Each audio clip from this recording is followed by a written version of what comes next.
Be B C Urdu کے programme سیربین میں خوش آمدید. ہمارے لندن اسٹوڈیو سے میں ہوں عالیہ نازکی. زمبابوے کی کرکٹ ٹیم کی پاکستان آمد، کیا یہ پاکستان میں انٹرنیشنل کرکٹ کی بحالی کا نقطۂ آغاز ہو سکتا ہے؟ افغانستان میں عدالت نے ان 11 پولیس اہلکاروں کو سزائے قید سنائی ہے جو ایک بے گناہ خاتون کو مشتعل ہجوم سے نہیں بچا پائے تھے. اس مقدمے میں 4 افراد کو سزائے موت بھی سنائی جا چکی ہے. اور اگر کوئی اسلام آباد میں مر جائے تو بہت ممکن ہے کہ اسے 2 گز زمین بھی نہ ملے. کوئے سرکار میں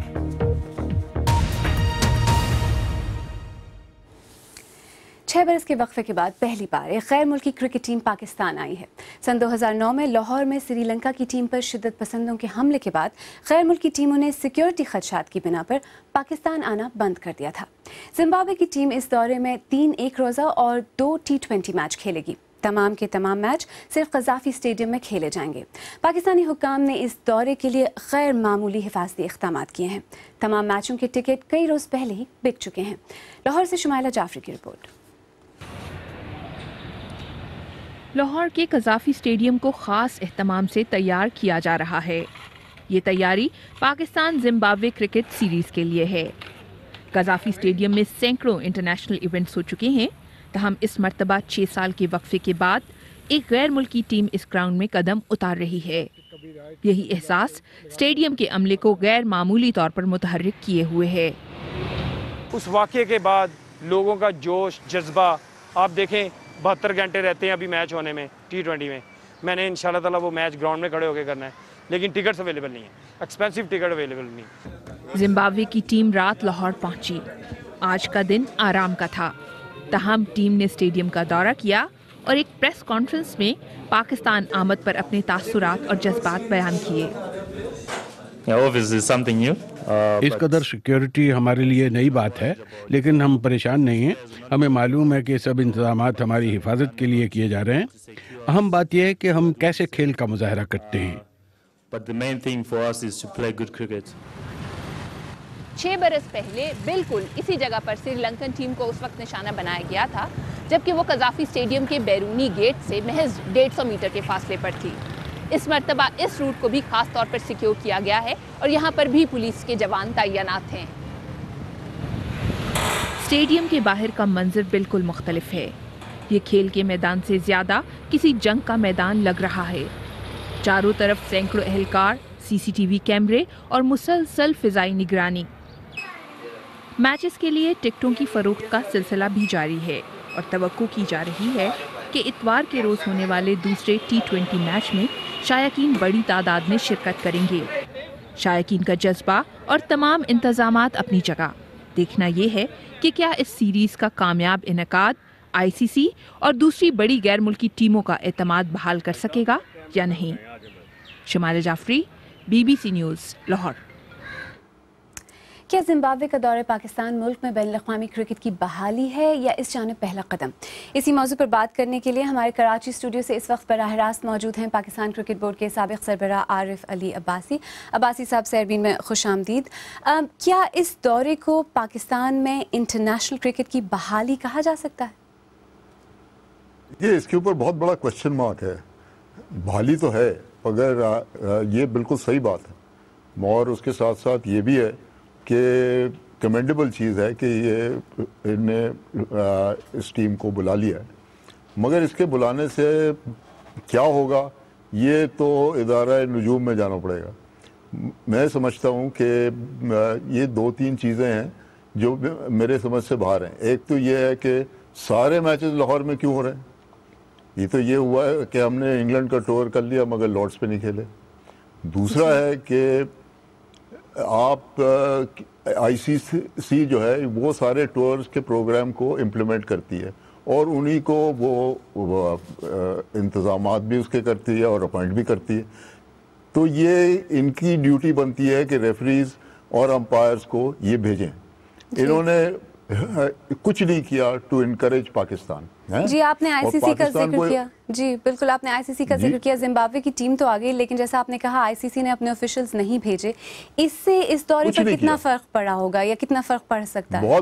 بہت بڑا فرق ہے. یہ دیکھیے، یہ اس ادارے کو اس کو ان نے انکریج کرنے کے بجائے ڈسکریج کیا ہے کہ کیوں کیا یہ آپ نے. اس کے اندر آپ کو ریفریز بھیجنے تھے, آپ کو امپائرز بھیجنے تھے, آپ کو اس کے ساتھ ساتھ امپائرز اور ریفریز کے ساتھ ساتھ 10,000 اور کام کرنے تھے ٹو انکریج دس, مگر آپ نے نہیں کیا. اچھا, تو آپ کو کیا لگتا ہے کہ زمبابوے کے بعد آپ کو اور ٹیمز پاکستان آتی نظر آ رہی ہیں؟ آئی سی سی کا ایٹیٹیوڈ تو آپ نے بیان کر ہی دیا. جی مجھے فرینکلی نظر نہیں آ رہی, اس لیے کہ یہ پونٹیس پائلٹ کی طرح ہاتھ انہیں دھو کے بیٹھ گئے ہیں. کیوں آدھے یہ کیا اس میں اس چیز میں پارٹیسپیٹ نہیں کرتے؟ جی اچھا, یہ بات ہو گئی نا. جی اچھا, آپ کو کیا لگتا ہے کہ کیا پی سی بی کو کچھ اور کرنا چاہیے, شاید آئی سی سی میں لابینگ کرنی چاہیے تاکہ پاکستان میں ایک دفعہ پھر انٹرنیشنل کرکٹ بحال ہو جائے؟ دیکھیے یہ مینجمنٹ کا کام ہے اور آئی سی سی کو اس کے اندر پوری طرح سے انوالو ہونا چاہیے, اور یہ اگر نہیں ہو رہے ہیں تو ان کو جو خدشات ہیں وہ کیا ہیں بتائیں نا. مگر یہ تو نہیں بتا رہے.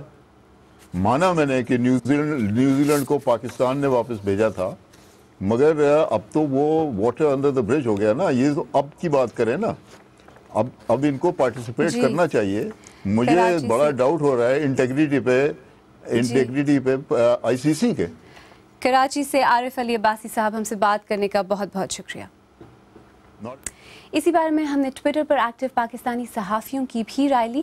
آئیے دیکھتے ہیں کہ ان کا کیا کہنا ہے.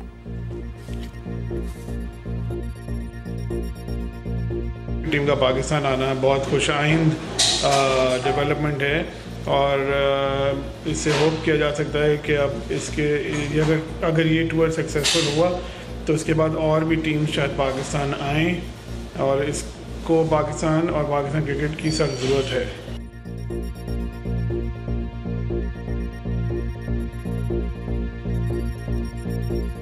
جہاں تک مستقبل کی بات ہے, آئی لینڈ کی ٹیم شاید آ سکتی ہے, شاید بنگلہ دیش والے بھی آ جائیں, اور اگر اچھا یہ ٹور گیا انشاءاللہ تو ہو سکتا ہے سری لنکا کی ٹیم بھی آ جائے. لیکن بڑی ٹیموں کا پاکستان آنا وہ ابھی بھی میرے خیال میں حالات پہ منحصر ہے, وہ ان کا آنا تھوڑا مشکل ہے. تو لگتا ہے کہ کرکٹ ہماری یو اے ای میں ہی ہوگی بڑی ٹیموں کے خلاف. آئیے اب ایک نظر دیگر اہم موضوعات پر ڈالتے ہیں. افغانستان میں 11 پولیس افسران کو ایک خاتون کو مشتعل ہجوم سے نہ بچانے پر 1 سال قید کی سزا سنائی گئی ہے. فرخندہ نامی خاتون پر مارچ میں قرآن کو جلانے کا غلط الزام لگا کر انہیں مار مار کر ہلاک کر دیا گیا تھا. ان پر الزام ایک تعویذ بیچنے والے شخص نے لگایا تھا جسے پہلے ہی موت کی سزا سنائی جا چکی ہے. ایمن خواجہ کی رپورٹ. فرخندہ کے 40ویں پر انسانی حقوق کے کارکنوں نے ان کے آخری لمحوں کو اس ڈرامے میں پیش کیا. اس ماہ 4 افراد کو فرخندہ کے قتل پر موت کی سزا سنائی گئی اور 8 دیگر افراد کو قید کی سزا. اس کیس میں 8 دیگر پولیس افسران کو عدالت نے بری کر دیا. یہ وہی مزار ہے جہاں پر فرخندہ کو قتل کیا گیا تھا. صرف ایک تعویذ بیچنے والے کے دعوے پر کئی لوگوں نے فرخندہ پر تشدد کر کے ان کا قتل کیا تھا. اس واقعے کے بعد خواتین کے ساتھ ہونے والے سلوک پر ملک میں احتجاج کیا گیا ہے. اس تحریک سے وابستہ کئی لوگوں کا کہنا ہے کہ ملک کو مذہبی نہیں بلکہ سیکولر ریاست ہونا چاہیے. لوگوں نے مذہب کو استعمال کر کے جمہوریت اور خواتین کے حقوق کو دبانے کی کوشش کی ہے. علماء بھی چپ نہیں ہیں. انہوں نے انسانی حقوق کی تحریک کو اسلام کے خلاف خطرہ قرار دیا ہے. جس دریا کے کنارے پر فرخندہ کو جلایا گیا تھا وہاں پر ایک نئے مزار کی بنا پڑ رہی ہے. لیکن اسلام کی ایک پرخلوص طالب علم فرخندہ کی وراثت بھی اب تلخی کا نشانہ بن رہی ہے. ایمن خواجہ BBC نیوز. عراق کے سب سے بڑے صوبے الانبار کے دارالحکومت رمادی پر شدت پسند تنظیم دولت اسلامیہ کے قبضے کے بعد ہزاروں شہری علاقے سے نقل مکانی کر رہے ہیں. شہر کا کنٹرول واپس حاصل کرنے کے لیے شیعہ ملیشیا کے ہزاروں جنگجو رمادی کے نواح میں جمع ہو گئے ہیں. اطلاعات کے مطابق دولت اسلامیہ کی شدت پسند ان کی طرف بڑھ رہے ہیں. انسانی حقوق کی عالمی تنظیم international federation for human rights کا کہنا ہے کہ مصر کے سیکیورٹی اہلکار قیدیوں کے خلاف بڑے پیمانے پر جنسی تشدد کا استعمال کر رہے ہیں۔ تنظیم کی ایک رپورٹ کے مطابق عوامی مظاہروں کو ختم کرنے کے لیے بچوں اور خواتین کا استحصال کیا جا رہا ہے۔ اور کانز فلم فیسٹیول پر تنقید کی جا رہی ہے۔ کچھ خواتین کے مطابق اونچی ہیل کی سینڈلز نہ پہننے پر انہیں اندر جانے کی اجازت نہیں دی گئی۔ ایک فلم میگزین کے مطابق فلموں کی نمائش میں ہیل پہننا لازمی ہے، لیکن فیسٹیول کے ڈائریکٹر نے اس خبر کی تردید کی ہے۔ BBC اردو کے پروگرام سیربین میں آگے چل کر دیکھیے گا کہ پاکستان کے دارالحکومت اسلام آباد میں بعض لوگوں کے لیے مرنے کے بعد کس طرح کے مسائل ہو سکتے ہیں، اور تاج محل کی خوبصورتی قائم رکھنے کے لیے کیا کیا کرنا پڑتا ہے۔